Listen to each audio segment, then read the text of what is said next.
We now come to the eighth and final component that Quinn lists out as necessary to be in the fundamental state of leadership, and that's tough love. A great team, like a great leader, maintains both a tough, disciplined focus on the task and a cohesive set of relationships full of trust and love. I put up this picture of one of these hip-hop or b-boy groups. So much discipline and practice goes into what they do. I think this is the Jabberwockies. And at the same time, it's not just all hard work. I think they, not just the Jabberwockies, but any of these groups, they have to knit themselves into a caring, loving, mutually supportive community. Otherwise, all the hard work is not worth it, right? So that's what we're talking about here with tough love. Let's go right to table 15.1 in Quinn's book, page 186. Living with tough love means living in the balance of a positive creative tension. So all of these 8 components have been kind of integrating, balancing what at first seems to be kind of contradictory or polar opposite elements. And in this case, tough and love, that sounds like an oxymoron. Well, let's take a look at the extreme, one extreme. Here's where a person is showing so much compassion as to be indulgent. They let people just get away with everything. This is again, if you're talking about a parent, they're just not laying down any rules, no discipline, and the kids are just running wild. They're just spoiled. But there was a positive, lesser expression of being like this, and that is where you exhibit compassion and concern for the well-being of people, and certainly that is necessary. But if that's all you have, especially as a leader, you're still not going to take them anywhere. So what does it look like when you integrate compassion and assertiveness? That's what Quinn is talking about. Tough love. Well, to appreciate that, let's look at a positive aspect where the person is assertive and bold, and this is where the person does challenge people to stretch to high standards. It's like, just don't accept what you've done in the past. Let's go beyond that. Okay, but this too has a negative extreme where the person is just pushing people, challenging people so much as to come across as being an oppressive, overbearing tyrant.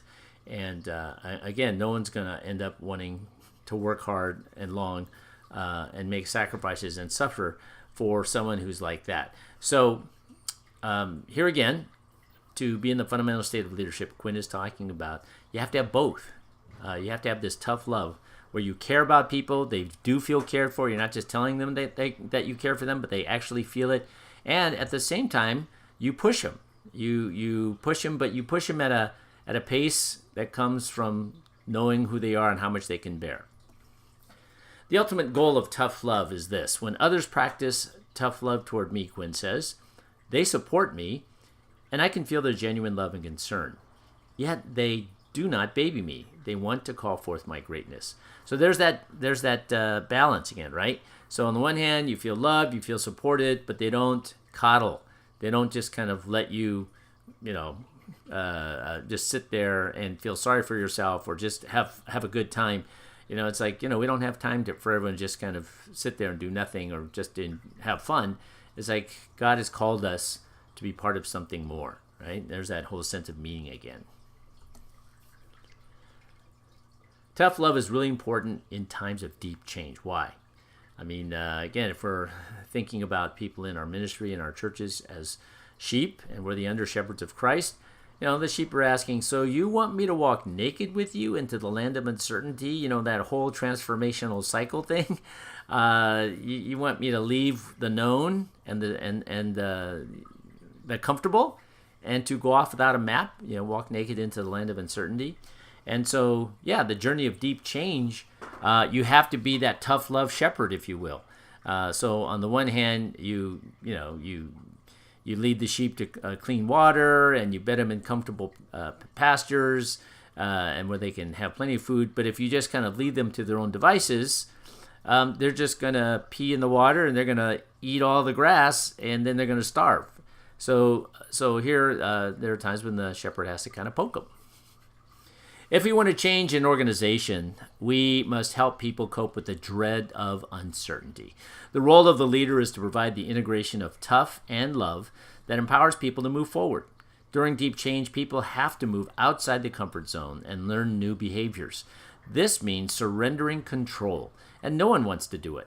At such times, people need both purpose and support, and this is what tough love does. So one without the other, right? It's incomplete.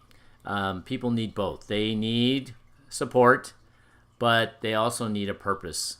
Like, why am I tired that I need support? It's because I'm working together with the rest of us to see the church, to see the ministry, to see this group of people like move closer to God, right? And usher in some essential and necessary part of God's kingdom into this place and to this space. Tough love is one of the highest manifestations of responsible freedom. So if you remember all the way back to near the beginning of these 8 components, there's another oxymoronic, sounding term. But on the one hand, we have freedom, but we use the freedom responsibly. Okay, and so yes, we care about God's people, but at the same time, we aren't afraid of sometimes cracking the whip, of getting tough. You can't inform people into tough love. You must be the change you want to see.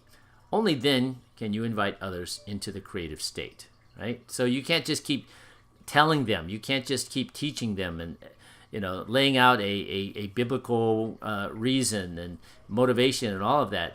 At the end of the day, there's no substitute for you as the leader or the upcoming leader to go on the journey yourself, to exercise tough love in regards to you, and to even experience God exercising tough love on you as God is shaping and molding you and pruning you into the leader that is clearly going first and is clearly embodying all the kind of changes and the discomfort and the loss that God is expressing through you for them to go into this as well. And so you don't drag people, by the leash.